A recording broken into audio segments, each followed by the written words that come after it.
kerana kita akan dikirakan sebagai senantiasa beribadah kepada Allah Subhanahu wa taala. Bersyukur kita kepada Allah Subhanahu wa taala yang telah meletakkan kita sebagai hamba-Nya yang terpilih. Diberikan keizinan untuk menjejakkan kaki kita ke rumahnya Allah Subhanahu wa taala. Dalam situasi sekarang ini, dalam suasana yang kita tidak seorang pun tahu yang bilakah ianya akan berakhir. Bagaimana seminggu yang lalu kita dihadkan seramai 40 orang sahaja yang boleh hadir ke masjid. Alhamdulillah, Allah Subhanahu wa taala telah memberikan perhatiannya kepada kita. Telah dikabulkan suara-suara hamba-Nya yang merayu-rayu, yang memohon keampunan daripada Allah Subhanahu wa taala. Antara kita ada yang menginsafi segala kesalahan kita, kesemua perbuatan maksiatnya, dan Allah Subhanahu wa taala telah mengkabulkan hajat kita, mengizinkan kita untuk hadir di dalam rumahnya Allah Subhanahu wa taala seramai yang kita ada sekarang ini. Lebih daripada 120 katanya sekarang kan? Boleh? 120. Lebih kurang. Maka bersyukur kita kepada Allah Subhanahu wa taala. Kita tumpang menjadi umat Islam yang bersyukur kepada Allah Subhanahu wa taala. Maka dalam hal kelebihan yang kita ada ni, kita samalah mendoakan sahabat-sahabat kita di negeri jiran seperti Selangor, wilayah persekutuan dan sebagainya yang masih diuji oleh Allah Subhanahu wa taala keimanan mereka, supaya dilembutkan hati-hati yang ikhlas agar dijauhkan daripada ujian yang berat ini, agar diizinkan oleh mereka kepada mereka supaya dapat kembali memasuki rumah Allah Subhanahu wa taala. Demi Allah Subhanahu wa taala, sesungguhnya Allah Subhanahu wa taala amat menyukai dan mengasihi para hamba-hambanya yang suka merintih merayu memohon kepada Allah Subhanahu wa taala. Apatah lagi bertaubat kepada Allah Subhanahu wa taala adalah menjadi kewajipan bagi kita, setiap muslim, setiap individu yang beriman kepada Allah Subhanahu wa taala, supaya senantiasa bermohon keampunan daripada Allah Subhanahu wa taala di atas segala dosa-dosa kita yang telah kita lakukan. Janganlah kita malu dan janganlah kita segan menghitung setiap dosa yang pernah kita lakukan satu persatu di dunia ini lagi, sebelum kita dihisap oleh Allah Subhanahu wa taala di hari akhirat. Na'udzubillah, kita tidak tahu apa hasilnya akan datang itu nanti. Sesiapa yang tergolong dalam kumpulan ini, maka amat beruntunglah mereka. Dan bayangkan orang-orang yang senantiasa bermohon keampunan daripada Allah Subhanahu wa taala, Allah Subhanahu wa taala akan muliakannya dunia dan akhirat.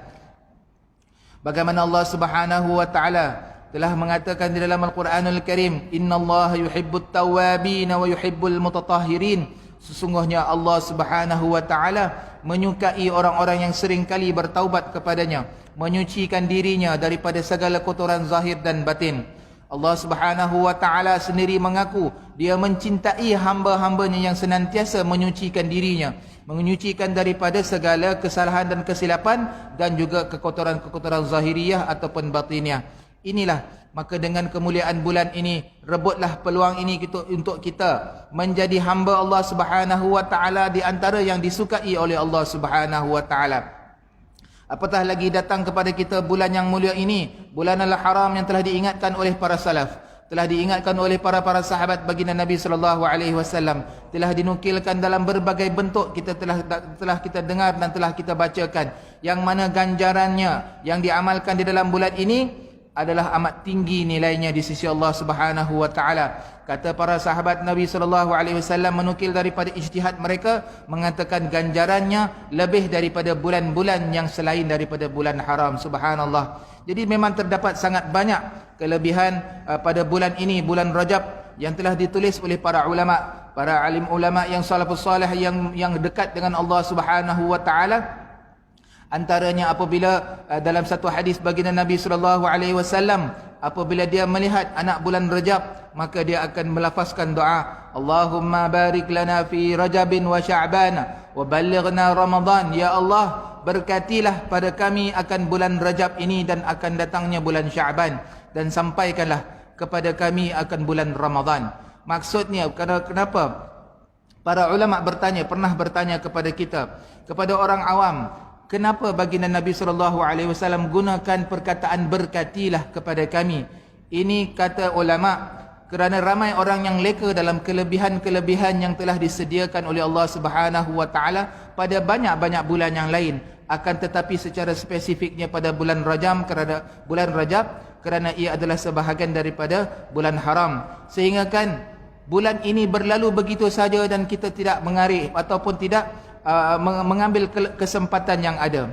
Para salafus salih bersungguh-sungguh mempertingkatkan amalan di dalam bulan yang mulia ini kerana mereka tahu ganjarannya sangat besar. Muslimin dan rahmati Allah Subhanahu wa taala, umur kita ni semakin hari makin bertambah, dan kalau kita selalu meminta, memang selalu kita meminta agar kita mendapat umur yang berkat. Kita akui bahawa tentang keprihatinan kita terhadap amalan-amalan yang kita lakukan setiap hari, mestilah ia perlu ada sanadnya, yang mana yang jelas datangnya daripada Rasulullah sallallahu alaihi wasallam. Kerana fahaman kita daripada para ulama, kita perlu berusaha untuk beramal dan fokus pada kualiti amalan kita, bukan pada sekadar kuantiti sahaja. Amalan yang kita buat setiap hari mestilah ikhlas kerana Allah Subhanahu wa taala. Mestilah ia dilakukan dengan keadaan yakin. Apa pun yang kita amalkan, biarpunlah ia sedikit, pastikan ia ada sandaran daripada salafus salih. Jadi kita hendaklah senantiasa berazam supaya senantiasa belajar, menuntut segala ilmu agama kita, belajar bagaimana untuk memperbaiki setiap amalan-amalan kita, dan carilah satu daripada ataupun kebanyakan daripada amalan yang kita boleh beristiqamah dengannya, kerana agak mustahil untuk kita beramal dengan seluruh amalan Nabi sallallahu alaihi wasallam. Jadikan satu daripada amalan yang sesuai bagi kita, yang boleh kita istiqamahkan, yang kalau kita tinggalkan, kita akan rasa meruntun jiwa kita. Kita akan merasa gelisah, tak senang hati kalau kita tak buat satu amalan ini.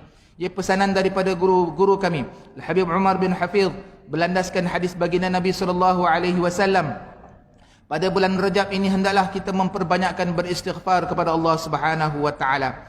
Hendaklah kita memperbanyakkan beristighfar pada bulan Rajab ini, kerana Allah Subhanahu wa taala telah meletakkan satu pelepasan daripada api neraka pada setiap waktu di dalamnya, berlandaskan hadis baginda Nabi sallallahu alaihi wasallam. Maka sangat-sangatlah dianjurkan bagi kita untuk beristighfar, bersungguh-sungguhlah bertaubat di dalam bulan Rajab ini. Di dalam bulan Rajab ini dikatakan adalah bulan menyemai benih. Beristighfarlah pada Allah Subhanahu wa taala dengan azam yang jujur untuk kembali kepada Allah Subhanahu wa taala. Berkunjunglah kepada sanak saudara, silaturahim, hubungkanlah silaturahim di antara kita, sama ada dengan jiran, tetangga ataupun sahabat handai kita yang jauh daripada mata, dan bersedekahlah semampu yang mungkin pada bulan ini, dan berpuasalah sebahagian dari hari yang mana kita mampu untuk berpuasa padanya. Paling kurang 3 hari di dalam satu bulan ini kita berpuasa. Pilihlah hari yang mana kita sesuai untuk berpuasa. Kalau boleh lebihlah, tak ada masalah, itu adalah lebih baik. Maka bersama-samalah kita berpakat untuk berazam untuk melakukan sebanyak mungkin amalan soleh, tanpa mengira apa sahaja bulannya, apa acaranya, dan kita bersama-sama menjadi seorang hamba Allah Subhanahu wa taala yang bertakwa kepadanya. Amin ya Allah, amin ya Allah, amin ya rabbal alamin. Baik, muslimin yang dirahmati Allah Subhanahu wa taala, tanda saya berhenti buka surat 6 yang ke-18. Betul eh? Baik, bismillahirrahmanirrahim. Qala musannif rahimahullahu taala anhu wardah. Kita masih lagi membicarakan perkara sunat-sunat sebelum waktu solat, belum solat lagi. Dan pada yang ke-18 ini, pengarang kitab telah mengatakan meletakkan tangan kanan di dada ketika merasa was-was. Tangan kanan kita ini diletakkan kepada dada, dan secara umumnya selalunya para ulama mengatakan kita disunatkan meludah kepada kiri. Tadi kita dah sebutkan meludah kepada kiri jikalau ada gangguan syaitan. Kadang-kadang ni ada setengah daripada kita, subhanallah, Allah Taala uji dengan was-was daripada dirinya, memikirkan macam-macam. Jadi ini adalah tempat yang sepatutnya kita meletakkan tangan itu ke kiri sikit, di atas jantung manusia kita, kiri jantung. Di sinilah terletaknya, kata ulama para salaf saleh, di hati. Hati ni bukan yang di sini, yang di bawah ni, yang ni liver. Kita mengikut sains, hati yang di bawah ni yang selalu kena penyakit tu kan, penyakit hati, bukan yang penyakit hati batin zahir. Yang ini jantung. Di antara itulah dikatakan ulama terletaknya akal. Akal kita terletak di hati, kata Imam Al-Ghazali. Nafsu juga terletak pada hati. Maka inilah tempat yang kita kena jaga. Terletak di jantung manusia ni, terlebihkan sikit. Letakkan tangan sebelum kita memasuki dalam solat. Maka kita bacakan doa yang diajarkan di sini mengikut daripada ini nombor 19. Subhanal malikil khallaqil fa'al in yasha yudhibukum wa ya'ti bi khalqin jadid wa ma dzalika 'ala Allahi bi'aziz. Kita boleh, kalau boleh hafal. Kalau tidak, kita a'udzubillahi minasyaitonir rajim. Kita letakkan tangan di situ pun boleh. Ataupun kita bacakan doa sebelum yang itu nombor 17. Rabbi a'udzubika min hamazati syayatin wa a'udzubika rabbi ayahdurun. Ya Allah, mintalah jauh daripada, aku berlindung daripadamu, daripada gangguan syaitan, dan berlindung daripada kehadiran mereka. Depa mai kita pun kita minta jauh daripada Allah Subhanahu Wa Taala. Kadang-kadang kita rasa aja ada kita perasaan kita di sebelah kita, itu pun sahaja pun kebarang kalian ada gangguan daripada syaitan. Baik, jelas nah. Sunat-sunat berkaitan dengan niat. Baik. Di dalam pelajaran hukum fiqh rasanya pernah dah lepas bab niat ya. Jelas tentang hal-hal niat, tentang perkara-perkara yang dan tingkatan-tingkatan niat tu kita jelas masing-masing insya-Allah. Moga-moga Allah Subhanahu Wa Taala berikan kefahaman daripada ilmu fiqh kita. Tetapi juga ada disebutkan di sini dalam hal melafazkan niat. Melafazkan niat untuk membantukan hadirkan diri kita di dalam solat. Maka dalam para ulama Imam Syafi'i, kita bermazhabkan Imam Syafi'i, mu'tamad pada mazhab kita sunat melafazkan niat. Tidak pada Hambali ataupun Hanafi itu tak payah kita nak syarahkan, kita nak perlu nak kita nak fikirkan. Yang penting kita menggunakan pandangan dalam mazhab Imam Syafi'i. Sunat sahaja, tak perlu nak diperbesarkan ya. Tetapi dalam hal ini kata ulama, bila kita bila kita melafazkan niat itu akan membantu diri kita untuk menghadirkan lintasan di dalam hati kita. Ini adalah salah satu daripada kelebihan melafazkan niat. Ini juga untuk mengelakkan was-was serta mengelakkan dari pandangan yang mengatakan ia adalah wajib, seperti pandangan Abi Abdullah Az-Zubairi. Ya, ini salah seorang daripada fuqaha Syafi'iyah yang dia berada di kota Basrah pada zaman dahulu.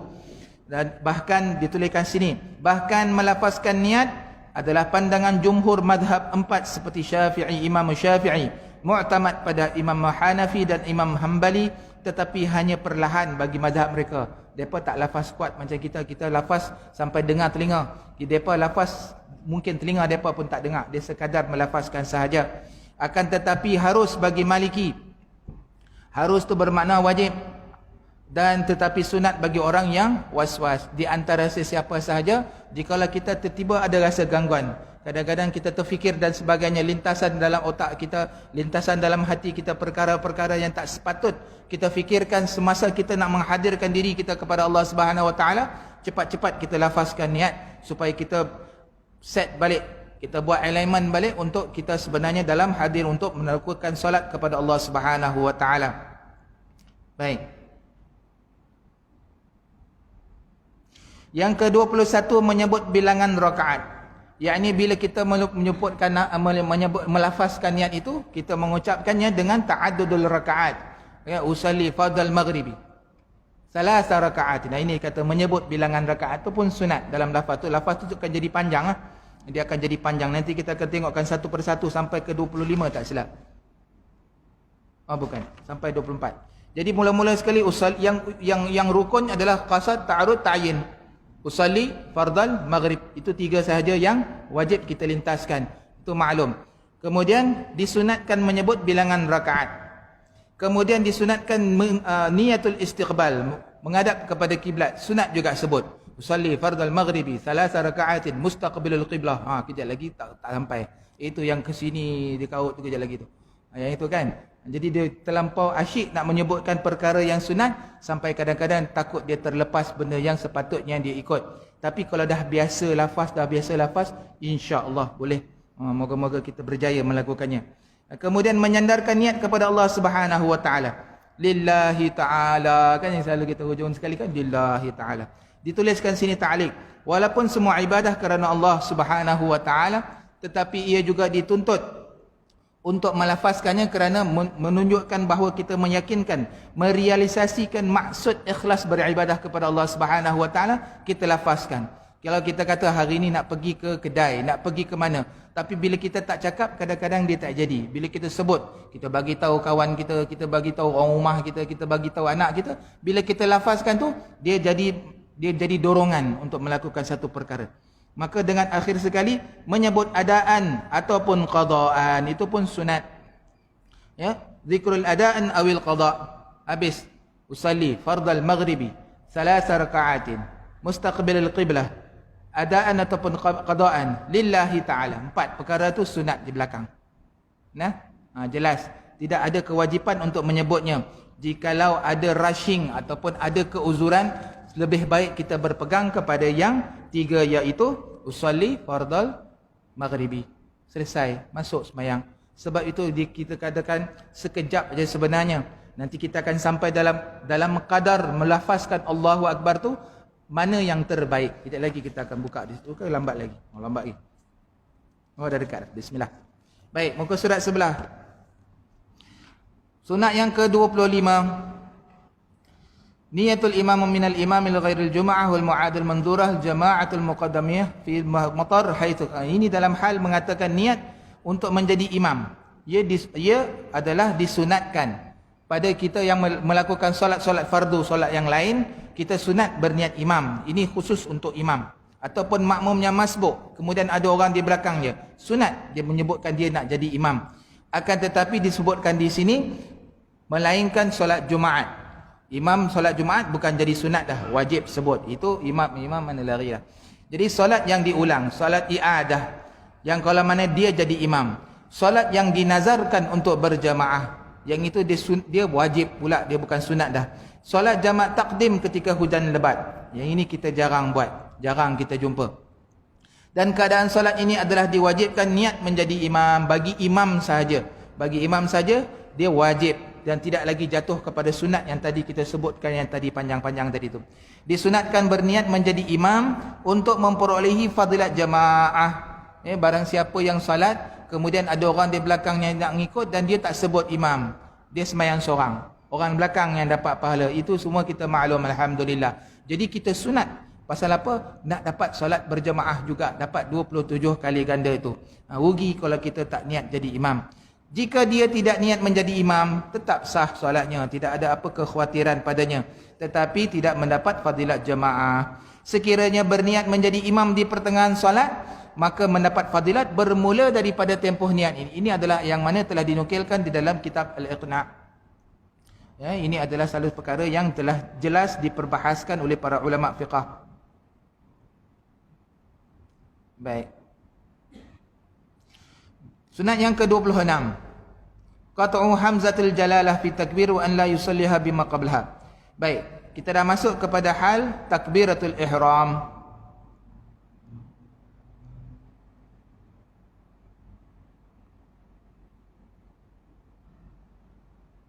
Baik. Sekarang kita dah masuk kepada hal takbiratul ihram. Dalam hal takbiratul ihram dikatakan menyebut huruf hamzah pada kalimah Allah. Ta'liq nombor 2 iaitu sunat menyebut dengan ada huruf hamzah iaitu Allah.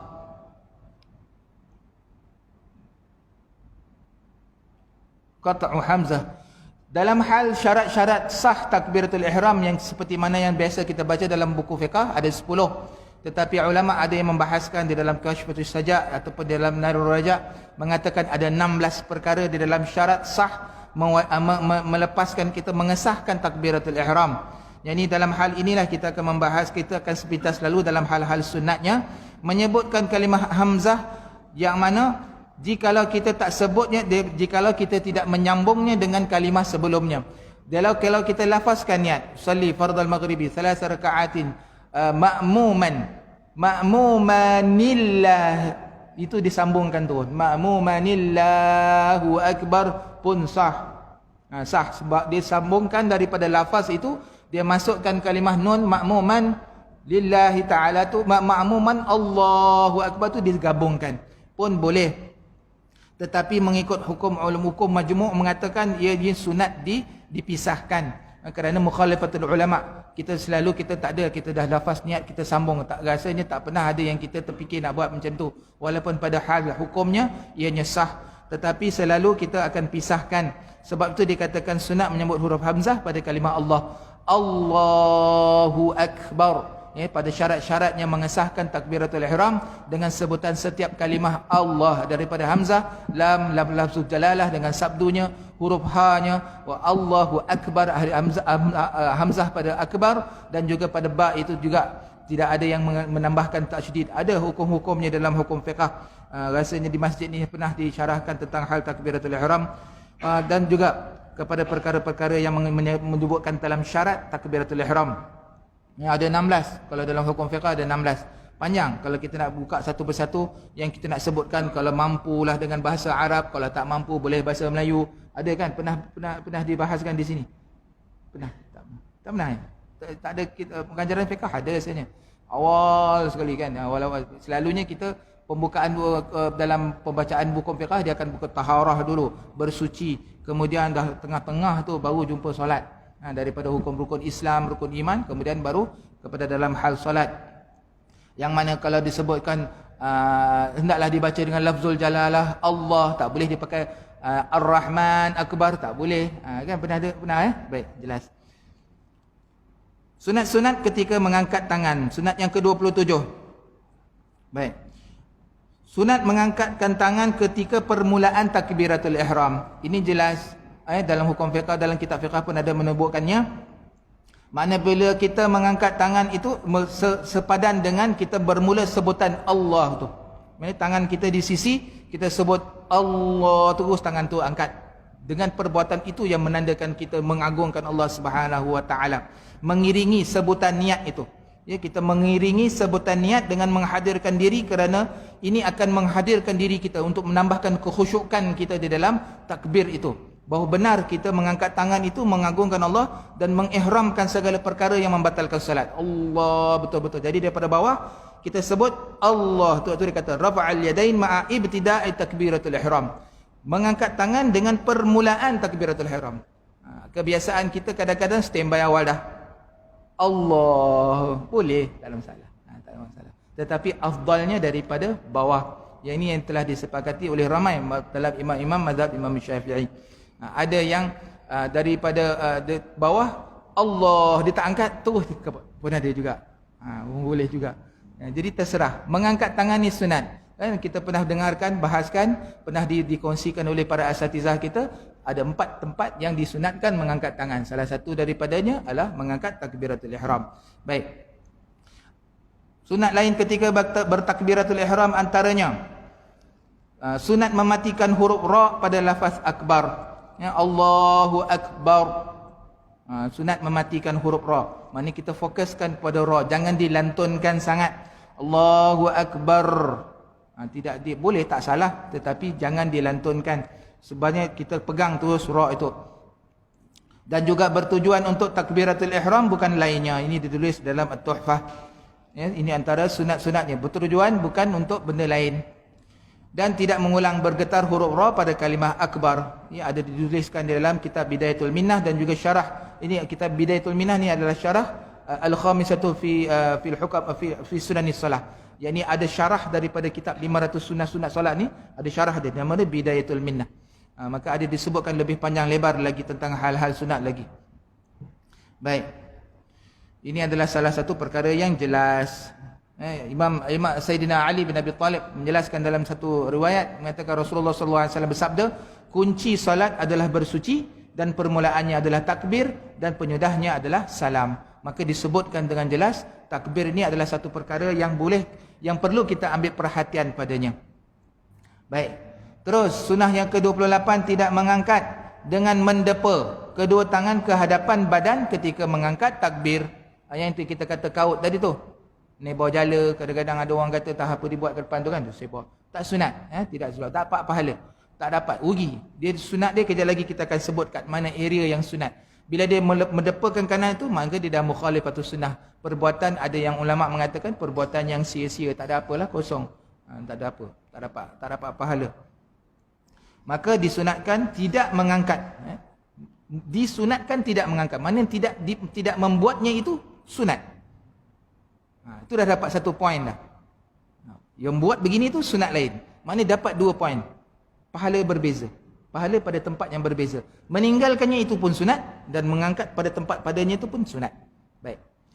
Sunnah yang ke-29, an la turaddu ilal mankabain. Tidak mengangkat kedua tangan melebihi dari bahunya. Melebihi daripada belakangnya. Gini. Tak pernah saya tengok lagi lah. Tapi kot-kot lah ada yang terlebih syekh tu kan. Ke belakang dia mengangkat dia. Bagi tahu baik-baik dengan dia. Tidak disunatkan. Kita ada tempat dia yang sunat dia nanti kita sebutkan. Ya? Jangan di depan sangat dan jangan di belakang sangat. Bersederhana dihadap di depan kita ni nanti. Baik. Sunnah yang ke-30, imam menguatkan suara ketika bertakbir. Ayyajharul imam bitakbir. Sunat imam mengangkat suaranya supaya didengari oleh makmum. Di dalam hal ini ada dalam hukum fiqh, dalam permasalahan. Jikalau imam mengangkat takbir kemudian dia was-was, dia ulang balik takbirnya. Kan ada, sebab tu kita disunatkan melafazkan tu kuat biar orang dengar. Sekarang ni mana-mana masjid tak boleh lari dah. Duduk di luar sana pun tahu imam baca takbir dah. Pasal apa? Ada ni sistem audio. Memang dia salah ke, dia berbisik ke dalam tu ke, dia main WhatsApp ke, semua tahu sekarang. Kamera ada. 1, 2. Jadi ini adalah satu perkara yang disunatkan. Sama ada takbiratul ihram, sama ada takbiratul intiqalat, ataupun dalam ketika solatnya jahar ataupun solat sir sekalipun, imam bergerak kena melafazkan takbir. Baik. Adapun selain daripada imam, disunatkan perlahan kecuali mubaligh. Kita di negara kita ni tak ada mubaligh suara. Walaupun ada negeri-negeri lain yang melakukannya. Bila imam takbir, dia pun takbir juga, memberi isyarat. Memberi isyarat kepada makmum, kerana dalam hal nanti kita akan sampai agak pertengahan sikit, disunatkan bagi makmum bergerak selepas imam gerak. Maka itulah disebabkan didatangkan mubaligh ini. Kita kadang-kadang kita rushing, imam Allahu Akbar, kita dah dulu dah. Dia berlumba-lumba dia tu. Maka disebabkan itu ada pendapat mengatakan mubaligh ni pun ada kebaikan. Jadi kita tunggu takbir yang kedua.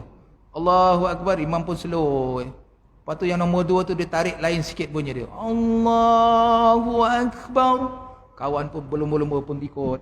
Itulah takbir yang mana kita digalakkan melewat daripada imam, membiarkan imam selesai daripada perbuatannya, baru kita tu turun, bergerak dan sebagainya. Sunat. Sunat dapat pahala kita membiarkan imam selesai buat dia, baru kita ikut. Kerana adab kita kepada imam. Berlandaskan para sahabat Nabi buat macam itu. Nabi dah habis selesai, baru dia orang turun, baru dia orang naik, baru dia orang buat apa sahaja selepas selesai Nabi SAW buat. Maka ini adalah adab di dalam solat. Baik. Sunnah yang ke-31, tawassatu bainal maddi wal qasri fit takbir. Pertengahan di antara panjang ataupun pendek ketika bertakbir. Maka tidak memanjangkan takbiratul ihram itu lebih utama, kerana untuk menyelesaikan niat itu dengan segera. Itu yang kita sebutkan tadi tu, ringkaskan takbir dengan kadar qasad, ta'arud, ta'yin. 3 perkara itu. Itulah kadar panjang kita melafazkan takbir kita. Berbeza dengan takbir intiqalat. Ada di buku surat sebelah. Berbeza dengan takbir intiqalat. Takbir intiqalat ni yang berpindah-pindah perbuatan itu, disunatkan memanjang takbir agar sepanjang keadaan salat tidak sunyi dengan menyebut nama Allah Subhanahu wa taala. Ini jelas. Dalam hal takbir yang disunat ataupun dibenarkan memanjangnya mengikut dalam hukum fiqh kita, dalam hukum tajwid dan hukum mat, 2 tempat sahaja. Dalam takbir intiqalat dan juga pada azan. Azan jangan kita komen dan jangan kita komplain dah. Memang dia orang belajar dah. Kita pun pernah dulu datang sini, belajar kat sini kursus dengan Ustaz Aziz. Kata kenapa azan boleh panjang, berapa harakat lah dia ada ajar. Bagus, suara dia pun sedap. Kita mau belajar daripada dia masa tu. Dia takbir itu panjang, ada berapa belas harakat, boleh dipanjangkan. Tapi tak semesti wajib nak kena sampai pada harakat tu. Jadi boleh dipanjangkan pada azan dan juga pada takbir intiqalat. Tapi di dalam bacaan, di dalam apa sahaja, kita apatah lagi dalam takbiratul ihram, kita disunatkan pertengahan. Tidak terlalu pendek dan tidak terlalu panjang. Pendek takut kita tak sempat niat. Pasal apa? Qasad, ta'arud, ta'yin tu dalam hukum kita mesti selesai sebelum ra. Allahu Akbar, selesai dah niat 3-3. Kalau dia pendek sangat, Allahu Akbar, bila masa dia nak masuk 3-3 tu. Jadi kita kena berhati-hati. Pasal tidak, tak sah semayang kita. Tak sah semayang. Baik, jelas. Dan tak? Berapa minit? 10 minit? 5 minit? Oh, sekejap ni. Baik, kita cepat-cepat. Sunat yang ke-32. Antakuna yadaini maksyufah. Tangan terbuka. Tangan terbuka maksudnya tak pakai glove, tak pakai tutup, melainkan uzur, melainkan pada cuaca yang sejuk, melainkan sakit, ada bandage, ada casting, ada simen ke apa sebagainya, itu tolak tepi. Apa sahaja uzuran, keuzuran di dalam itu tidak ada masalah. Tapi kalau kita tak ada uzur, kita tak ada hal apa, tidak disunatkan menutup tangan. Malah dalam hukum kita makruh, makruh. Kita sekarang ni dilepaskan tutup muka saja. Tutup muka kita lepas time kita ni. Tetapi tutup tangan tidak. Pasal kita ada hand wash. Kita boleh pakai basuh tangan, sabun dan sebagainya. Maka makruh sekira tangan itu ditutup, seperti memakai sarung tangan, kecuali uzur, sakit ataupun terlalu sejuk dan sebagainya. Ini ada dijelaskan dalam Minhajul Qayyim. Baik, muslimin yang dirahmati Allah Subhanahu wa taala. Cukup. Sampai ke sini sahaja perkongsian kita pada hari ini. Alhamdulillah dapat banyak juga, lebih daripada 10. Ketuk pun dah geduk pun dah berkumandang. Moga-moga sedikit perkongsian kita pada hari ini dapat memberi penjelasan dan peringatan sebagai satu tazkirah kepada kita supaya lebih cakna dan ataupun lebih peka kepada amalan-amalan sunnah di dalam salat kita. InsyaAllah pada perjumpaan yang akan datang, moga-moga kita diberi lagi peluang untuk berkongsi lebih banyak lagi, yang mana banyak antara sunnah-sunnah yang belum sampai. Yang ini yang biasa kita regular kita buat, ada yang kita jarang jumpa dan ada yang kita terlupa untuk melakukannya. InsyaAllah dengan keberkatan bulan ini, moga-moga Allah Subhanahu wa taala berikan kita kefahaman dalam setiap perbuatan kita, diberikan kemuliaan dalam pada diri kita, dapat kita beramal dengan sebanyak mungkin amalan yang soleh. Maka Allah Subhanahu wa taala beri hidayah dan inayah kepada diri kita, kepada kaum keluarga kita, kepada anak-anak kita, kepada sahabat handai kita, kepada ahli masyarakat Manjung seluruhnya. Moga-moga Allah Subhanahu wa taala berikan hidayah kepada kita, kekal istiqamah di dalam melandaskan dalam melaksanakan setiap amalan-amalan sunnah baginda Nabi sallallahu alaihi wasallam. Moga-moga Allah Subhanahu wa taala ampunkan dosa kita, berkati hidup kita, sampaikan kita kepada bulan Ramadan ya Allah. Allahumma barik lana fi Rajab wa Sya'ban wa ballighna Ramadan. Sallallahu ala sayyidina Muhammadin wa ala alihi washabbihi wasallam. Alhamdulillahirabbil alamin wal 'afu minkum. Assalamualaikum warahmatullahi taala wabarakatuh.